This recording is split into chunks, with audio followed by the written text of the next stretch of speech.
नमस्कार दोस्तों, मेरा नाम कुंदन कुमार है और मैं आप सभी को अपने नेशनल एकेडमी चैनल में बहुत बहुत स्वागत करता हूं। उम्मीद करता हूं आप सभी लोग सीटेट का तैयारी बड़े मन से कर रहे होंगे। अब बात कर लेते हैं इस वीडियो की। तो इस वीडियो में सीटेट सितंबर 2014 का पेपर 2 सॉल्व करने वाला हूं और जो सेक्शन सॉल्व करने वाला हूं वह है बाल विकास और शिक्षा शास्त्र।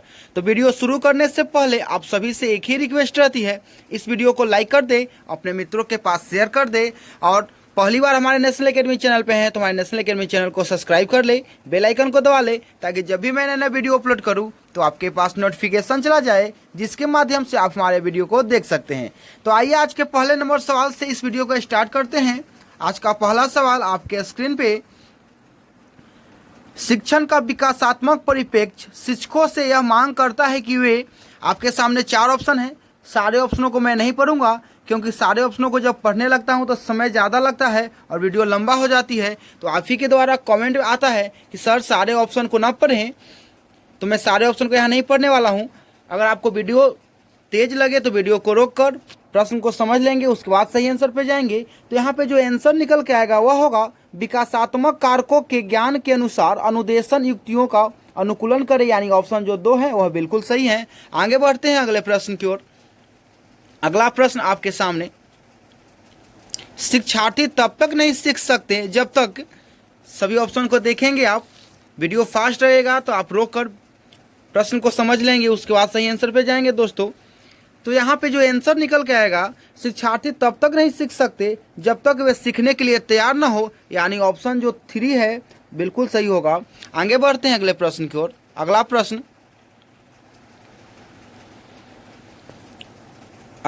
है आपका, सामाजिक अधिगम का सिद्धांत निम्नलिखित में से किस घटक पर बल देता है? प्राकृतिक पोषण अनुकूलन पाठ संशोधन। तो यहाँ पे आंसर होगा पोषण, ऑप्शन जो 2 है वह सही होगा। आगे बढ़ते हैं अगले प्रश्न की ओर। अगला प्रश्न आपके स्क्रीन पे, मनोसामाजिक सिद्धांत निम्नलिखित में से किस पर बल देता है?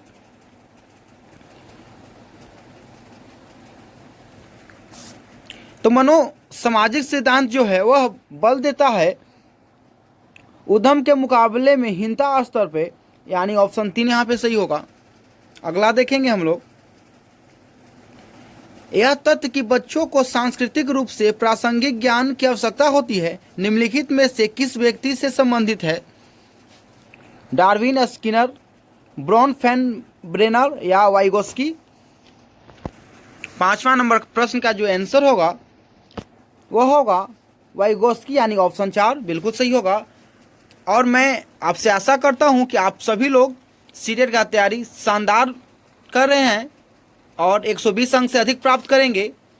गॉड ब्लेस यू आपको। आइए आगे बढ़ते हैं, अगले प्रश्न को देखेंगे हम लोग। अगला प्रश्न आपके सामने, आप एक शिक्षिका या शिक्षक के रूप में रैंगिंग और धमकाने के सख्त विरोधी हैं तथा इस संदर्भ में विद्यालय में पोस्टर लगवाते हैं तथा समिति बनवाते हैं। आपसे जुड़ने वाले किशोर जो इस विचार में दृढ़ विश्वासी हैं निम्नलिखित में से किस स्तर पर होंगे?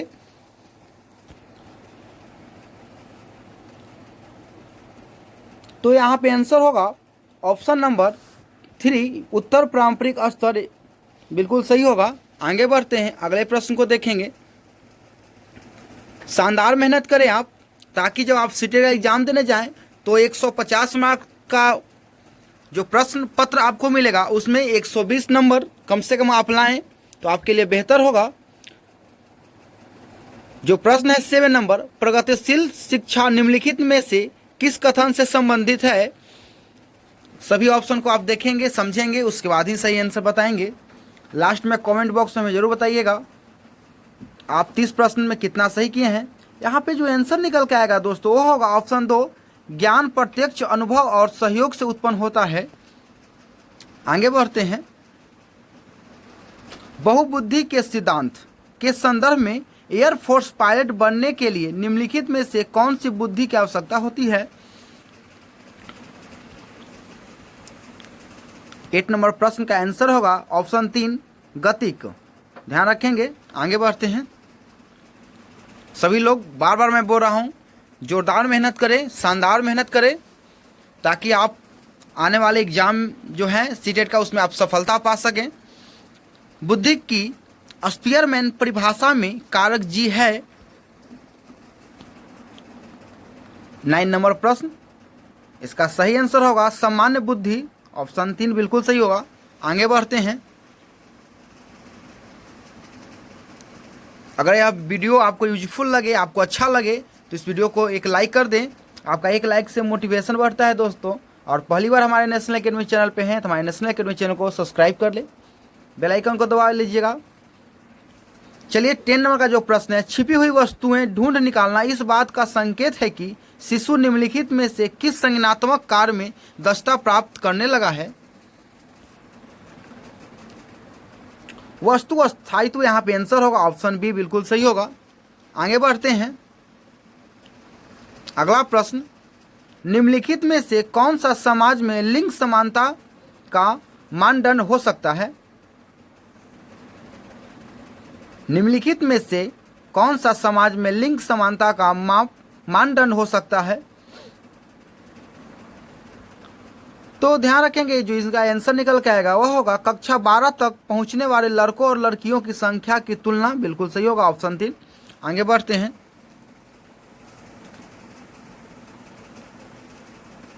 अगर कोई प्रश्न में आपको या कोई आंसर में आपको कोई दिक्कत होगा तो आप कमेंट बॉक्स में जरूर बताइएगा।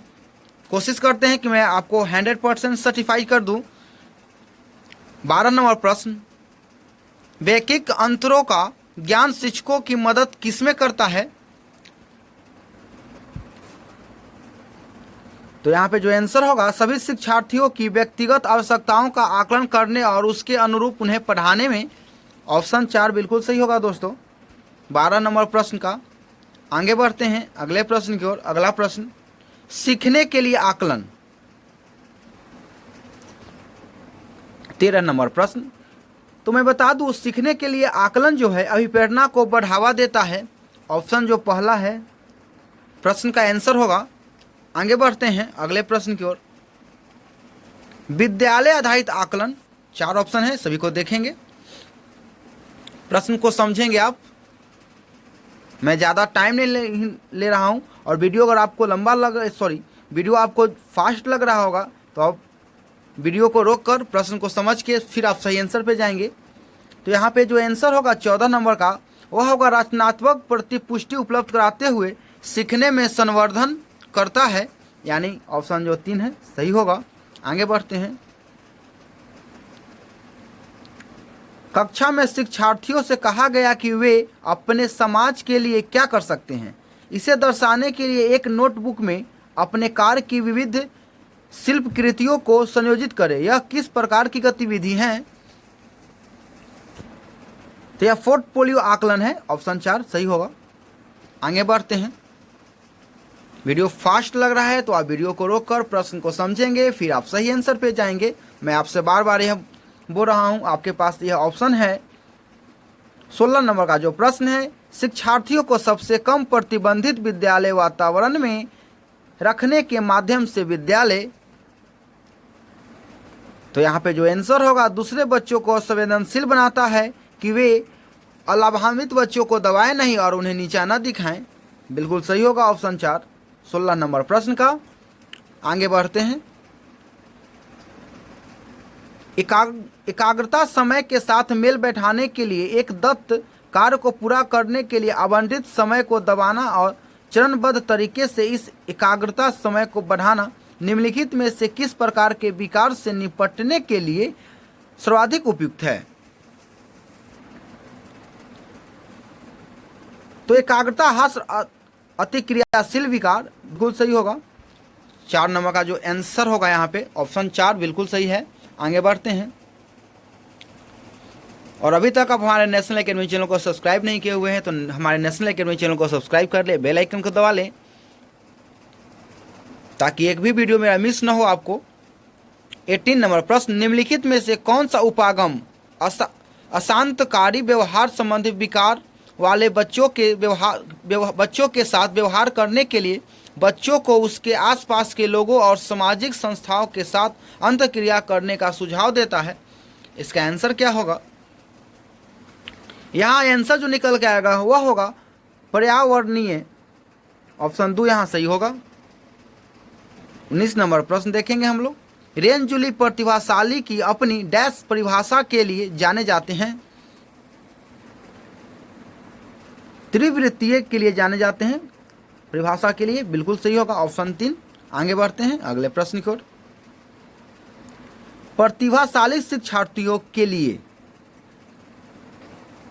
आपको बताना है इनमें क्या सही होगा। प्रतिभाशाली शिक्षार्थियों के लिए तो मैं बताते चलूं, प्रतिभाशाली शिक्षार्थियों के लिए शिक्षक को अनुकूलन करना चाहिए जैसे शिक्षार्थी में बदलाव आता है, यानी ऑप्शन 3 यहाँ पे सही होगा इस प्रश्न का। आगे बढ़ते हैं।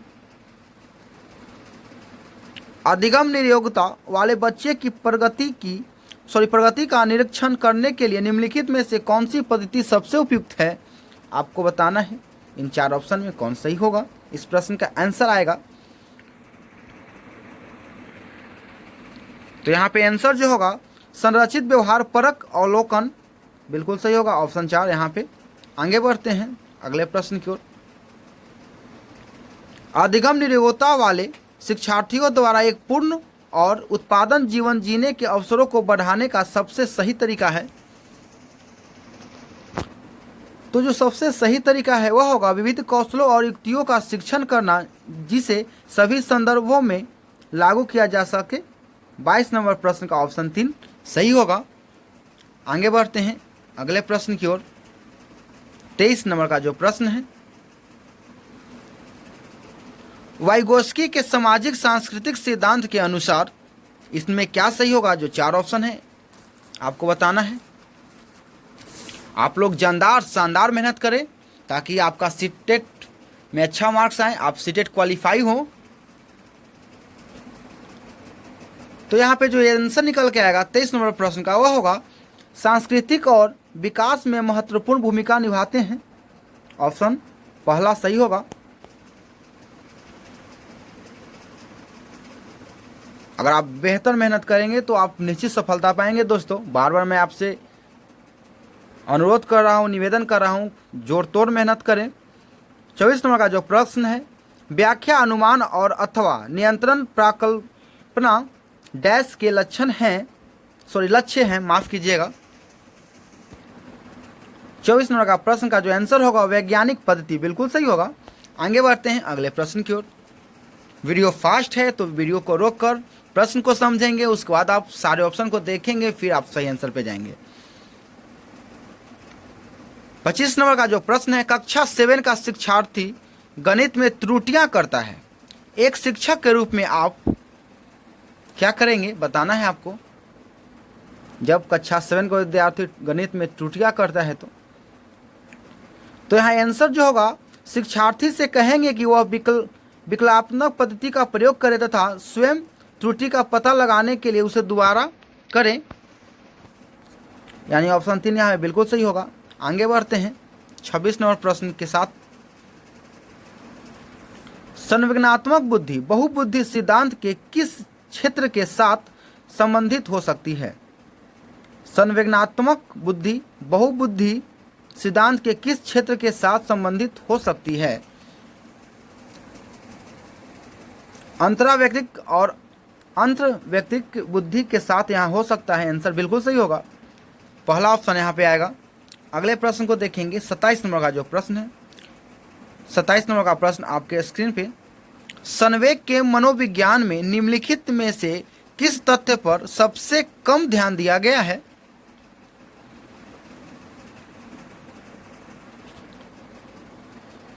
तो यहाँ जो आंसर निकल के आएगा दोस्तों वह होगा संवेग न केवल व्यक्ति के शिक्षार्थी में बल्कि पूरी कक्षा में भी उत्पन्न होते हैं, बिल्कुल सही होगा।